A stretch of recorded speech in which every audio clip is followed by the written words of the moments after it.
do. Call the meeting to order. Call to order at 5:33. Roll call. Roll call. Pam Dunn, Present. Justin Luke, Present. Charles Bell, Present.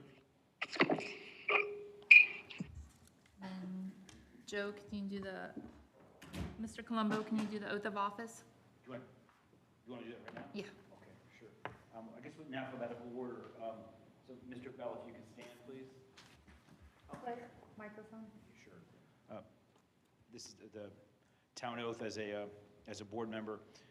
If you could repeat after me, I, Charles Bell, I, Charles Bell, solemnly swear solemnly swear that I will support, protect, and defend that I will support, protect, and defend the Constitution and government of the United States the Constitution and government of the United States and of the state of Florida and of the state of Florida and of the town of Indialantic, and of the town of Indialantic, and that I will bear true faith, and I will bear true faith, loyalty, and allegiance, loyalty and allegiance to the same, and that I am entitled to hold office and that I am entitled to hold office under the Indialantic Charter and Code of Ordinances, under the Indialantic Charter and Code of Ordinances, that I will faithfully perform all the duties that I will faithfully perform all the duties of the first alternate of the first alternate for the Code Enforcement Board for the Code Enforcement Board on behalf of the town of Indialantic, Florida, on behalf of the town of Indialantic, Florida, on which I am about to enter, on which I'm about to enter. so help me God. So help me God. Congratulations. Thanks. I will sign that. Thank you. And then next, Mr. Luke, if you could please stand. Repeat after me kindly. I, Justin Luke, I, Justin Luke, do solemnly swear do solemnly swear that I will support, protect, and defend that I will support, protect, and defend the Constitution and government of the United States the Constitution and government of the United States and of the state of Florida and of the state of Florida and of the town of Indialantic, and of the town of Indialantic, and that I will bear true faith, and I will bear true faith, loyalty, and allegiance to the same, loyalty, and allegiance to the same, and that I am entitled to hold office and that I'm entitled to hold office under the Indialantic Charter and Code of Ordinances, under the Indialantic Charter and Code of Ordinances, that I will faithfully perform all the duties that I will faithfully perform all the duties of a member for the Code Enforcement Board of the member for the Code Enforcement Board on behalf of the town of Indialantic, Florida, on behalf of the town of Indialantic, Florida, on which I'm about to enter, on which I'm about to enter. so help me God. So help me God. Congratulations. Thank you. And we're tabling the minutes from May 7th and 23rd, 2024. The chairman, this is the statement. The Indialantic Code Enforcement Board is established pursuant to authority granted by Chapter 162 of the Florida Statutes and has such duties, responsibilities, and powers as set forth in that act. Ownership has been recognized by the courts as a valuable property right. Therefore, any action by the Code Enforcement Board limiting or denying the rights and privileges of an owner must be justified not only substantially, but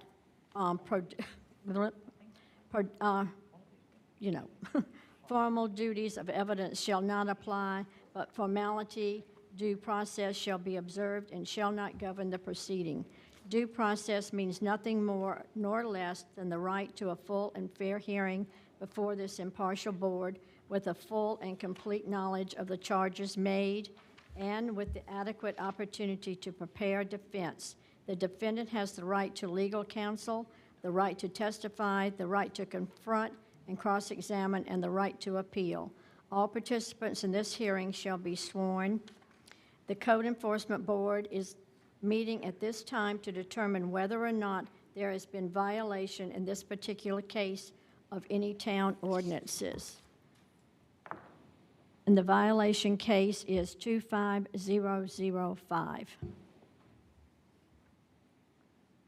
Yes, we'd call case number 25005, a property at 300 Cocoa Avenue, Indialantic, owned by the Rayos family. As our first witness, we call the Code Enforcement Officer, Mr. Clifford Stokes. And I'd ask if Mr. Ramonda could swear in Mr. Stokes.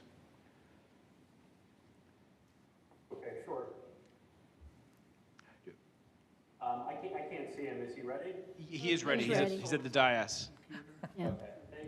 He's there, sorry. Thank you. Mr. Spokes, do you swear that the testimony you're about to give is the truth, the whole truth, and nothing but the truth, so help you God? Yes, sir. Thank you, sir. Thank you, counsel. Mr. Stokes, what's the alleged violation with this property? It's the vegetation, the grass and the vegetation, kind of out of control.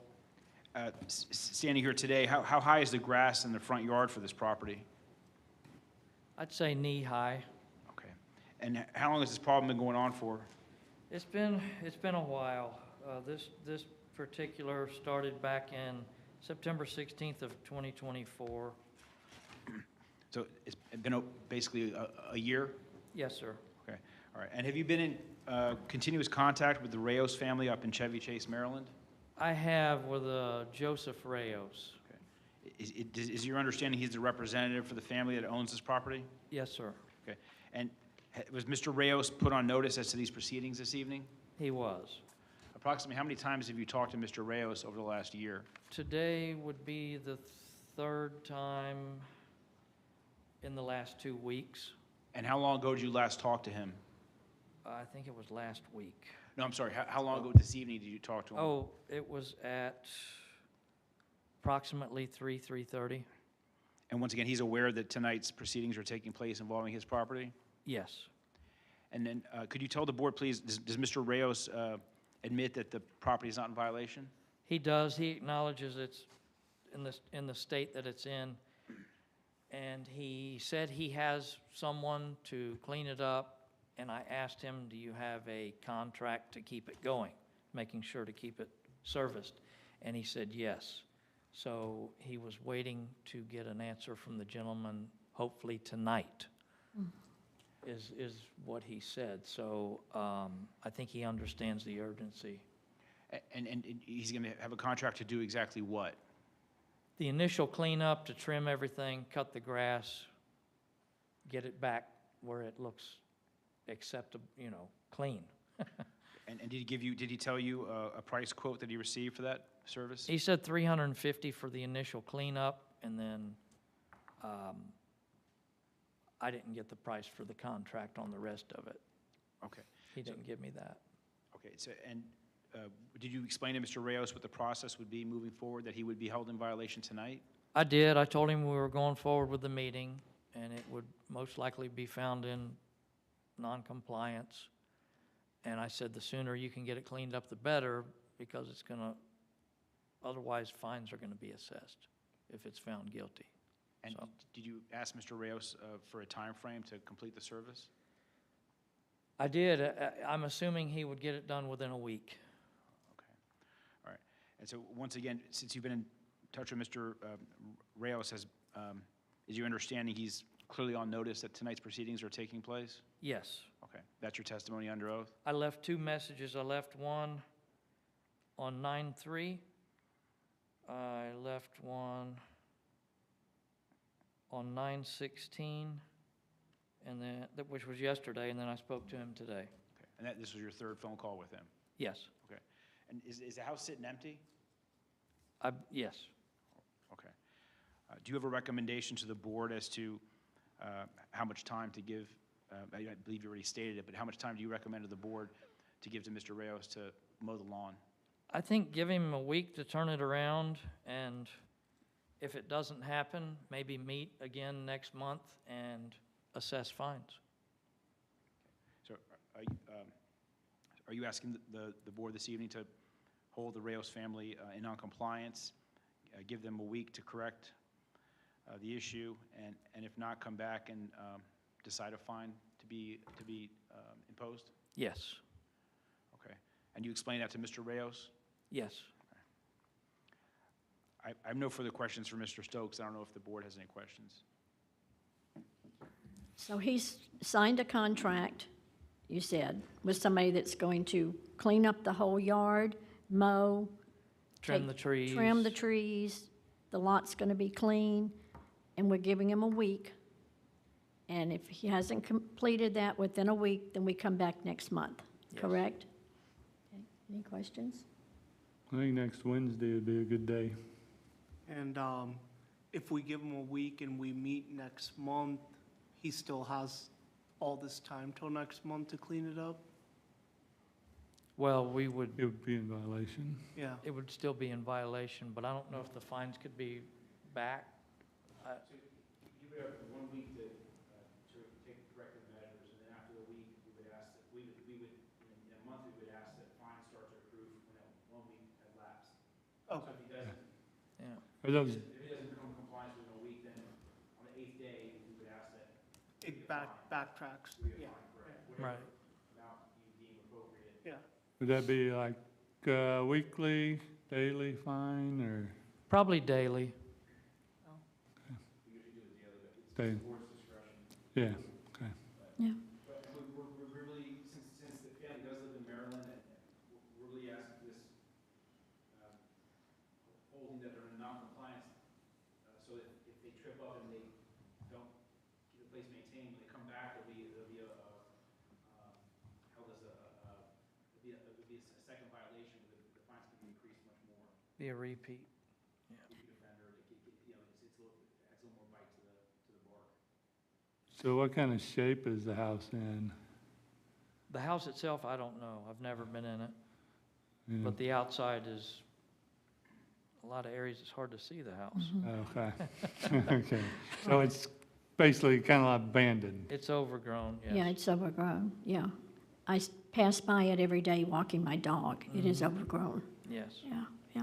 And Cliff, if we decide from today till next week, then you will go inspect it next week? Yes. Next The day that Wednesday? it's, the day that it's due to, Okay. yeah. What time do you get off work? Like on next Wednesday? 4 What time? o'clock. 4 o'clock. So I'd say 4 o'clock, before 4 o'clock, you go by there and check it. Yes. Next Wednesday, okay. If it's non-compliance, then We'll have the meeting, we'll have a meeting. yeah, Yeah. we'll contact the clerk and Was, schedule a meeting. is Wednesday what day is the last day? What's the date, Today's Wednesday. Today's the 15th. 17th today? Today's Yeah. 17th. Yeah, 24th, 24th. That's what, a Thursday? It's a Wednesday. Wednesday. So I would check it Thursday morning.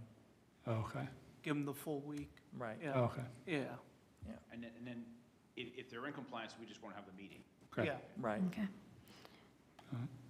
Unless he lets it lapse, then it's a repeat. Well, it's a repeat, and then we'll come back, Yeah. and then you can fine up to $500 a day. Yeah. It'll still be a case, but it'll be Repeat offender. good Right. until it's not good. Correct.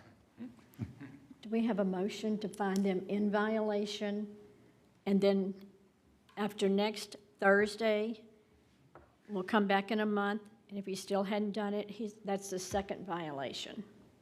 Well, it's the first, but The we come first? back to assess fines. Okay, determine to what assess the fines. fines, okay. And we're gonna notify him the fine amount, and it'll be daily from next Thursday till we meet, or till he complies? We can't impose a fine. Okay. We have to have a second meeting for the fine. Okay. But it's retroactive. Oh, okay, but we'll let him know. It'd be retroactive to, the fine would start to accrue, if he doesn't come into compliance, it would start to accrue on the 25th. Yeah. September 25th. And then So we'll let we him meet know wherever that. We meet, and then it's just retroactive.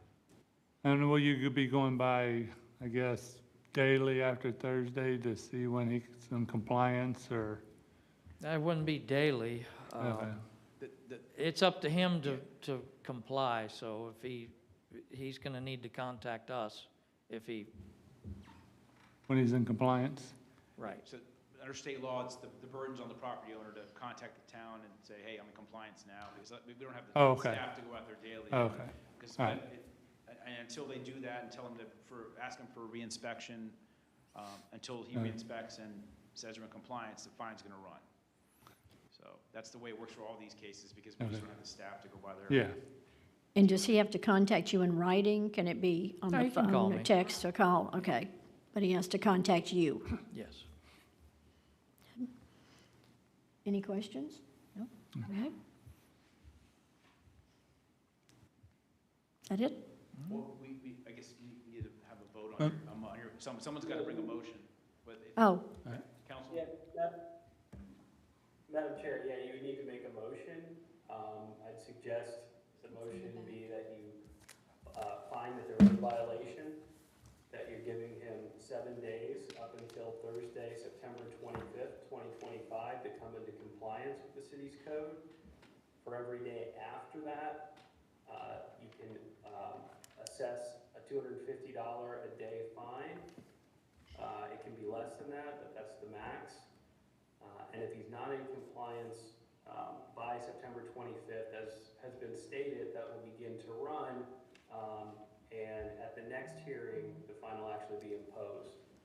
If he's in compliance prior to the 25th, then he's in compliance, but there'll be a finding of fact. So as we've also said, if you want to come back for a repeat violation, if this happens again, you can go up to $500 a day at that point.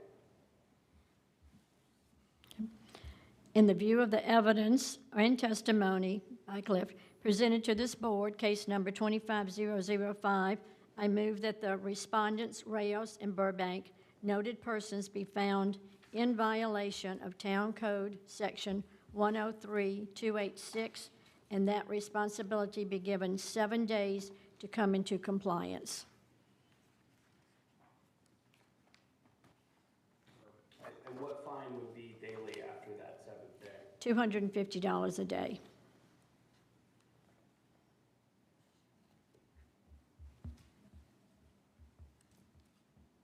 Aye. Aye. Do I have a second? Second. Second. Yeah. Okay. So it's now you can call the motion to questions. There's been a second, so now you can vote on it. Okay, okay. Are we voting? Yes. Agreed. Unanimous? Yes. Thank you. And then, so moving on, we have a follow-up case on the agenda, case number 24001, property at 115 Melvin Avenue, owned by Justin Lang. Is there an update, Mr. Sarris? We haven't had any more issues with that. It's compliant, it's in compliance. Okay. Thank you. We have nothing further for the town at this time.